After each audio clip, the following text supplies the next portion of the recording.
Hello, everyone.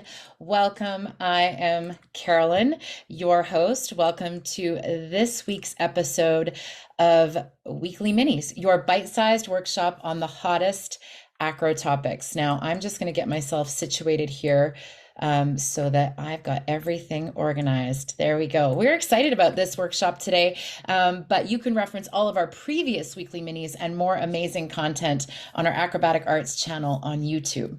I will put a link in the comments during today's episode, and you can find us there when you have an opportunity. If you have any questions, drop them in the comments, and we'll do our best to answer those for you at the end. If you know someone who should hear about today's topic, be a friend and click the share button on this post right now and let them know we're here. Today, we're pleased to bring you Master Teacher Vicki Fletcher for a bite-sized tutorial on the key elements for a solid and safe back handspring. Now, this tutorial is part of our Best Of series and was first presented in July of 2021. That was Weekly Mini number 20. Today, we are at Weekly Mini number 77. So we're bringing it back because it's gold and our community continues to grow. So this is a must watch if you've never seen it, and a rewatch for sure if you've seen it before. Also, this month at Acrobatic Arts, we're focused on tumbling, and you will see that theme across our platforms throughout September. So a little bit about Vicki. Vicki has adjudicated dance competitions and has taught workshops at many studios worldwide. She has won many awards for her creative and innovative choreography, and her students have won numerous awards, scholarships, and titles. Many have gone on to pursue their own careers in dance, whether it be performing in companies or on cruise ships, studying dance in university, and becoming teachers themselves. Vicki is our resident expert here at Acrobatic Arts and will bring you lots of amazing content and information today. So let's roll it. Let's get Vicki queued up here. Enjoy, and I'll be back at the end. Here we go. Today we're going to talk about back handsprings. And what we're going to talk about back handsprings are key elements. So the things in our back handsprings that's going to keep it safe. So that's the number one thing we really need to do with these back handsprings. Any kind of backwards tumbling skills, the chance of injury is amplified more so than forward tumbling. So we really want to make sure that your dancers have a good understanding of what is required, and that you as teachers have a good understanding of what is required. So I'm just going to touch on what we feel are the key elements. So these are the number one things we need to look for, okay? So the first thing we're going to talk about is our body shaping. So it's really important that our dancers understand our hollow position and our Superman position. These are key for our back handsprings. Our hollow position comes in 3 times, okay? So that hollow position is going to be in the sit at the beginning. It's going to be on that second flying phase, and it's also going to be in the rebound after the back handspring. So we want to make sure that they are really strong on their hollow position, and this is also going to create really strong core muscles. And this comes right back in the primary level in the acrobatic arts syllabus. So we're training them right from when they start. So you'll even see with Miss Loren, she did the preschool one right before this, and they were talking about log rolls, and that is key. That's a skill right there that's key for learning hollow and Superman. So Victoria, can you just show us a hollow position? Sorry, I meant to introduce you. This is Victoria. This is my demonstrator for today. So she's going to show us a hollow position. This is really hard to get into with those little ones. And you want to make sure that things aren't happening like the arms are reaching too far forward. Can you reach your arms too far forward? Yep, so she's sitting up just too high now, or the arms come back and the legs come up too high. Okay? So we want to make sure that that back is pressed really tight into the ground. And then can you show us our Superman? So our Superman position, we're going to do head and line first. Okay, so this is where the first flying phase, our Superman is going to come in. And then when they land on their hands, she's going to flex her hands and look at them. That's about the position she will be in when she lands on the hands in that back handspring. Okay, so I'm not going to spend a lot of time on these because I'm pretty sure we're all good at our Superman and our hollow and creating drills for those. But I just really want to reiterate how important those 2 body shapes are. Okay, so don't skimp on them, work really hard on them so that your dancers really have a good understanding. So now we're going to talk about the sit. So the sit at the beginning of the back handspring is something that needs a lot of attention. And the sit is also going to determine just how good or how bad that back handspring is, okay? So work lots and lots of drills. You can work on these years before they're even ready for back handsprings. And then it's fantastic because you can tell the parents that, yes, we're going to be working on back handsprings. It might not be this year, but we're working on drills that are going to make those back handsprings come a lot faster when it does come time to doing these, okay? So with our sit, one of the most important things is that we want to make sure that the hips are going behind the heels. So we're going to start with our feet together, and we're going to make sure that those hips, when we sit back, go behind the heels. So I'm going to give you a couple drills on this, some that you can do with a partner or teacher and dancer, and ones that you can do depending on where you're located. I'm not sure with what your COVID rules are right now, and if touching is allowed. If you kind of can't do any partnering, I'll give you a couple little things that you can work on, okay? So I'm just going to show you first what I'm talking about when I say the hips need to be behind. So I'm just going to start holding onto Victoria's hands. Her feet are going to start together. She's going to sit back, and she's going to find almost like she's sitting in a chair, but not 90 degrees. So she is not all the way down to 90 degrees. Do that again. Now you're also going to notice too that she is hollow in her chest there. So we got a rounded shoulders. That is really important. We're going to watch to make sure that the feet are flat and the knees are still stacked over top of the ankles. Okay. This is really, really key, finding this position. So I'm going to get Victoria now to go back. I've just put an incline mat up against the wall here. So this is a good way that she can practice just the sit back, and she can do it safely into the mat. So I have it on an incline mat because then her hips are actually going to hit before her shoulders do, which is kind of what we're looking for. So now she's going to feel that her hips are hitting before her shoulders. Ready? And she's going to go sit, right? And then do it again. Ready? And go, sit. Yeah, it's pretty loud on my wall there. But this is super, super important. So work lots on this. I like to actually put them too in front of an incline mat. So they're going to stand at the base of the incline mat, the lower level, and they can just do this sit until they fall onto the mat. So if they can sit and come back up, they're in the wrong spot. All right. They need to sit until they fall back. So really, really important that they do this. Watch when they're doing it that their head is also staying neutral. So we don't want them to do this and pull their chin into their chest. Kind of like, so in our hollow, we do kind of do that a little bit. We want to make sure that the chin is not coming in and it's not looking down. So we want to make sure that we keep that neutral, okay? So then once they have that understanding, I'm going to actually go behind Victoria now. So now she has to trust that I'm going to get her, okay? So maybe staying in communication with your dancers, making sure they know when you're going to be here. So now this is, like I said, we're working on the hips coming back. So her body's going to be in a little bit, her upper body's going to be in a little bit different of a position. But this is another way that I can help her as a partner, okay? So I'm going to catch her on her shoulder blades, which is going to kind of pull her back a little bit, or her shoulders back a little bit more than what we want, but it's going to concentrate more on the hips. Ready? And go.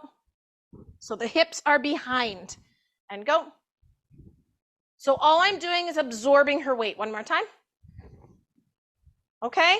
So this is super important, making sure that those hips are going back. I'm going to show you in a little bit what it's going to look like if that doesn't happen. So now we're going to talk about our sit and our stretch, okay? So this is the next part of it. So what's going to initiate this push off is going to be her hips. She really needs to think about driving those hips up to the ceiling. So now I'm going to catch her on a stretch in a hollow position. So I'm going to put my hands on her first so you can see going through this slowly. So she sits back to the position and then she goes hips up, hollow position, right? And then try it again. So she goes hips back, hips up, okay? So now once she understands that and she's feeling confident, she's going to go a lot quicker. So these back handsprings are a powerful, quick move. It's not something that you want to train these drills to go really slow, okay? This, I just took it through slow so that you understand the hips up and hips back, or hips back and hips up, and she understands it, okay? So now once she's got that, now I'm going to tell her she's going to go a lot faster, and I'm going to catch her just on the stretch. Are you ready? And go. Sit, stretch. Yeah, and go again. One more time. Good. Okay. So once she understands that, we're also going to make sure that the toes aren't lifting. Can you do it again and lift your toes? Go. Okay. So we want to make sure that that's not happening. Now can you do it and not sit back in your hips? This, hopefully she doesn't fall demonstrating this, but her weight's going to be going in the wrong spot. So this is what happens if she doesn't push her hips up. Go. Okay. Right? So that's kind of hard to hold her there. So she needs to make sure she's really using those hips to get up into that super hollow position, all right? So now once she understands that, now we're gonna add the jump. So I am going to stand behind her. I want to make sure that this is all going back. So the hips are going back. When she jumps off, she's pushing off both feet. She's driving her hips up to the ceiling, strong arms by her ears to that hollow position. And I'm going to just kind of absorb the impact coming into me. And then she's going to go back down to where she started. Ready? And go.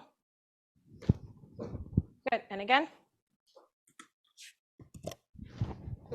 Good. So I'm not catching her and lifting her up over my head at all. All right. So now she's going to show you the sit and stretch on here. And go. Okay. So now she's going to make contact with the mat with her shoulders, her rounded shoulders. Okay. Try it again. So she's in her hollow position right here, okay? She's a little tall right now for me to do the jump on this, or she's going to end up hitting her hands on the wall. So I actually have some new equipment. I have never taught with these, so it's new, and we are just kind of fooling around with them and trying to figure out what's going on. But if you have the extra income that you can spend on things, we have a couple new things that we're trying out from Tumble Track. Okay, so this is called their air barrel. This is the largest one that they have. So the only thing with these is you have to make sure, can you stand with your back to it? This needs to be at hip height of your dancer. Okay, so if it is too high or if it's too low, it's going to cause a lot of bad habits in their back handsprings. So if I had a smaller dancer and this is the large barrel, then she could stand up on stacked mats to get at the proper height. Okay, so this is where these would come in handy if you can't do hands-on. Okay, so Victoria's going to do her sit and her stretch on this. So she's going to sit back, so her bottom touches first, and then stretch. And she went all the way over. Yep, and then come back. I'm going to pull her back over. All right, we're going to do it again. So this is going to make sure that I'm going to push it back a little bit. So she has quite a big arm swing, so she's kind of hitting a little bit with her hands, but that's okay. But what we want to see is that her bum is going to touch first, and then she's going to push her hips up again, right, to create that first flying phase. Ready? So she's going to sit back and up. There, okay? So she had so much momentum there that it's taking it over, and that's the thing. So when you have dancers using these, if they don't have a strong enough push, they're not making it over. So this is a really good way and a pretty safe way for them to do on their own to really create that powerful jump, okay? So that is one way. Can you pull that out for me? So now we're gonna pull out, this is just an incline mat that's good. This is just an incline mat that we have that's folded in half, okay? This is a really large incline mat, but it's handy for these as well. So now Victoria's gonna do that sit and the jump that she couldn't do on the wall because she's just a little bit too tall. She's gonna do the sit and jump onto this top of this mat. And we have a pit pillow here that's kind of stopping the hard impact, okay? So Victoria's gonna do it, and she's gonna jump, and she's gonna land in her hollow position. Okay, so we're looking for that hollow, not just laying flat. Can you do it and just lay flat? So just be floppy. So this is not what we're looking for. So the legs aren't hanging, the arms aren't smacking off the floor. She's landing solidly in that hollow position. So these are super important drills. So really work lots and lots about getting those hips back. And the more she stands out from here, the more she has to jump back. So I'm going to get you to stand here. Okay, so now she has to make sure she really pushes to get back there. Okay, so that's going to really help her create that distance. So with our back handsprings, we don't want high, we want long. Okay, so making sure that that hip sit is going back so that the direction of the back handspring goes back, okay? So we're gonna pull this out of the way. And we're gonna give you a couple exercises. That's good. We'll give you a couple exercises to do just on getting those hips up, all right? So Victoria's gonna start laying on the floor. She's gonna put her arms up over her head, and this is gonna mimic basically starting here for her back handspring. So then her arms are, do it slow, her arms are gonna come down to her side, just like you would if you were sitting in your back handspring, and then she's gonna go hips up and hold it there, and then come down, okay? So now we're gonna do it regular time. Ready? 6, 7, go. Okay, and again, 6, 7, go. Okay, so just this is gonna work on that driving of the hips, and then we're gonna put this down.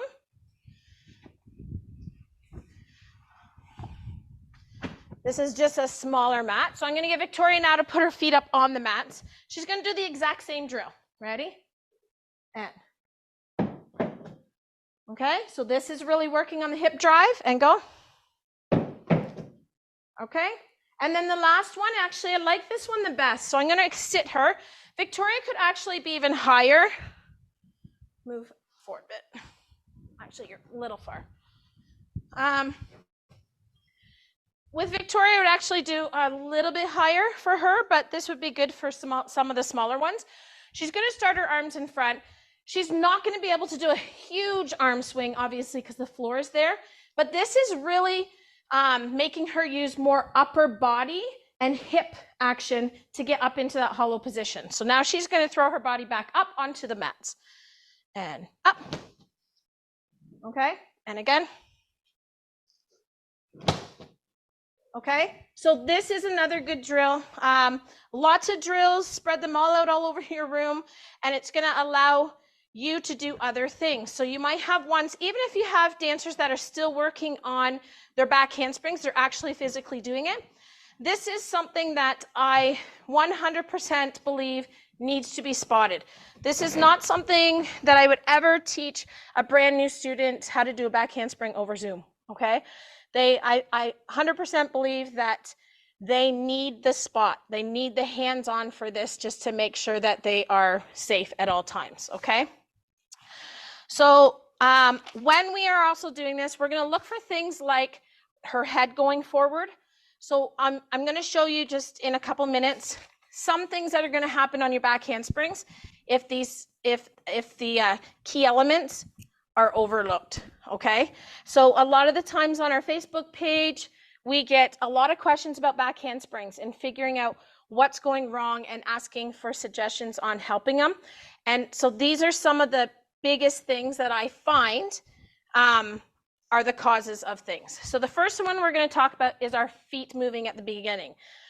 So our feet are going to start together, although some dancers, they get a little bit nervous for some reason about those feet being glued together. You do want to try to train them here, but if they're maybe like an inch or two apart, that's not huge. You just don't want them wide, okay? So you do want to try to get these together as much as possible.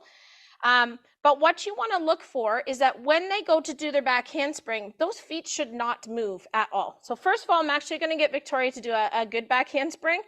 So you're going to watch, and the sit that she does might be completely different than the sit that one of my other dancers does, or one of your dancers does, okay? There are not going to be two sits that are identical. Those dancers, the stronger they get, they're going to figure out what works for them. So allow them to try and find what works best for them, as long as it's not causing something to go wrong with that back handspring, okay? So if you watch with Victoria, and a majority of my dancers tend to do a straight leg sit at the beginning, only because, like right off the bat, because it pushes their hips behind. So we're just gonna watch Victoria do this once.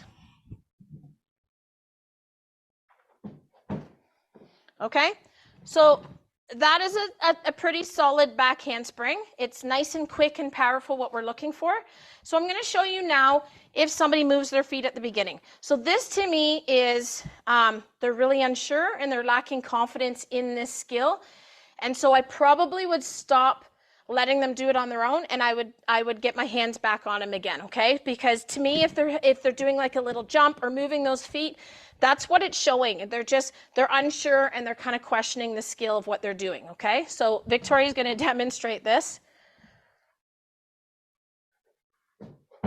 There. So did you see the feet move there? So the thing is Victoria's going to show you some of these bad ways, but I'm confident because she's got so much upper body strength that she's going to be able to hold herself in these safely, okay? So I am purposely getting her to demonstrate some things wrong. It's not what I'm saying to do with your dancers. So that is if they're moving their feet. So if you see a dancer moving their feet, a lot of the times, especially if they're jumping forward, if they jump forward, that's going to cause a lot of problems in that back handspring. It's probably going to cause some undercutting. So undercutting is when those hands land so close to where the feet start, okay? So we want to make sure everything's going back. Those feet need to be solid before they push into that back handspring, and they cannot move, okay? Body leaning too far forward or with your head down. This is going to create the back handspring to go up way too high. Okay, so we're going to watch her do one where she drops her body down, head comes down. Go ahead. Okay, so did you see how much shorter that was than her original one? Okay, putting the head down is going to cause them to go up instead of back. So you want to make sure that that head stays neutral. They should always be looking straight ahead of them before they do their back handspring. Or if they're looking down a little bit, it should be more towards like the end of the mat, okay? Not down at their feet by any means. So now we're going to talk about our weight going back. So this is where we're going to be in a dangerous position. So one thing that I find, I'm going to get Victoria to do it, and I honestly wish I could pause it. If you can go back and pause her on this, try it, and pause her in the handstand position, okay? Because this handstand position is going to be in a really dangerous spot. So we're going to watch her throw her head back, and we'll see where she is in the handstand position. Okay, so do you see how her head is really like jutting forward instead of just looking at her hands or staying in line? Okay, this is making, can you go down on your hands and knees and show this position? So this is the position that you got to watch for, and I see it a lot, and this is where you're going to have broken wrists happening because that stacking isn't happening. Okay, so we want to watch for things like that. Can you do now a double bounce? A double bounce could still send the back handspring back, but the problem with the double bounce is it's going to make connecting to a back handspring really hard. So you want to get rid of this double bounce. So she goes bounce and over. Okay, so do you see how she's got that arm swing? Her hips might still go back a little bit, but it's hard to double bounce if her hips are really far back where we want them, okay? So those are some of the things that we want to look for. You want to make sure that they are doing super, super strong arm swing. So no hesitation on things. That jump has to be powerful every single time. It's like they need 100% commitment to this skill, okay? They can't sort of do like, I'm not sure if I want to do it and kind of 60% go for it. 60% go for it is going to be arms giving out and probably falling on the back of their neck, which is extremely dangerous and we don't want to happen. So building confidence on this sit and starting them young is fantastic. All right, so now we're going to talk about the next area. This is our blocking stage, okay? This is where we're talking about they have to build a lot of upper body strength. So the number one thing that I say, tell anybody in acro is to work on handstands. Handstands, handstands, handstands, super important. The blocking is that shoulder action that creates the second flying phase, okay? So your handstand shoulder shrugs are fantastic. You can do those handstand shoulder shrugs when they're younger in a push-up position or up on their hands and knees. This blocking stage requires really good upper body strength, wrist strength, and core strength, okay? So we're going to talk about the shape of it first. So I'm just going to talk first about, stand on this side. First about my clock reference. So can you click up to a handstand? She's kicking up to a handstand. This is our 6 o'clock, okay? So this, if you hit this position, she's missed the blocking stage. So what we want are her legs to go to about here. Okay, so for you, it's about 10 to 6, okay? So that is where the blocking stage has to come in. And when she's in that proper position, she's going to have her shoulders stacked over her wrists, and her hips are going to be pretty close to being stacked over top as well, okay? Because that momentum is going back, it might be a split second off that they're not quite there, but they get there like within half a second, okay? So one good thing that I actually like to do, I'm going to move this out of the way, is doing the handstand shoulder shrugs on the wall, but in that 10-2 position, okay? So Victoria's gonna kick up.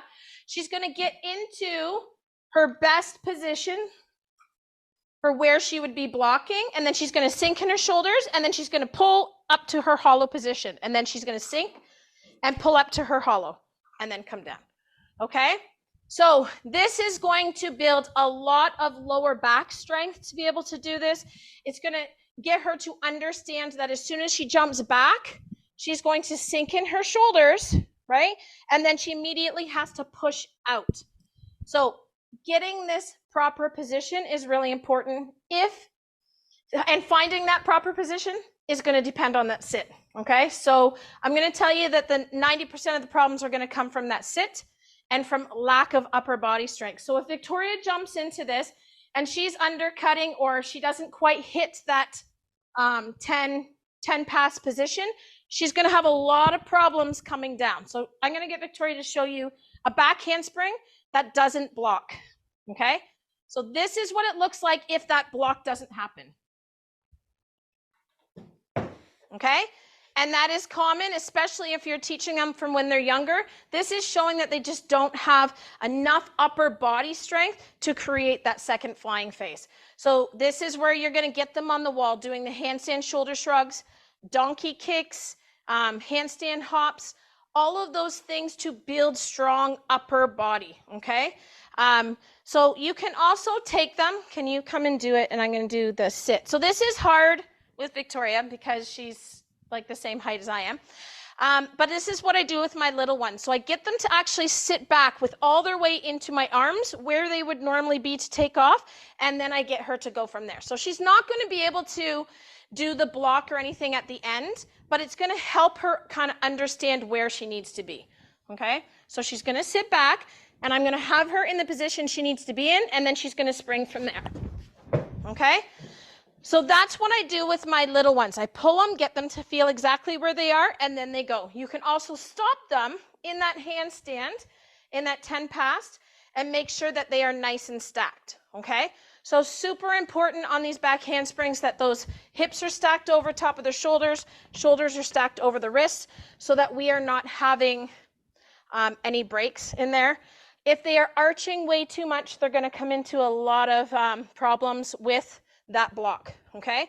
So if they have a huge arch in their body, their block is probably going to be coming from like a 90-degree angle, which sometimes is just way too low. So they're going to have to muscle their way over, okay?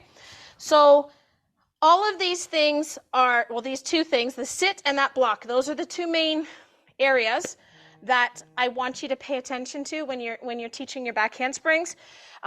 Making sure that they are solid. So start them long before they are doing back handsprings.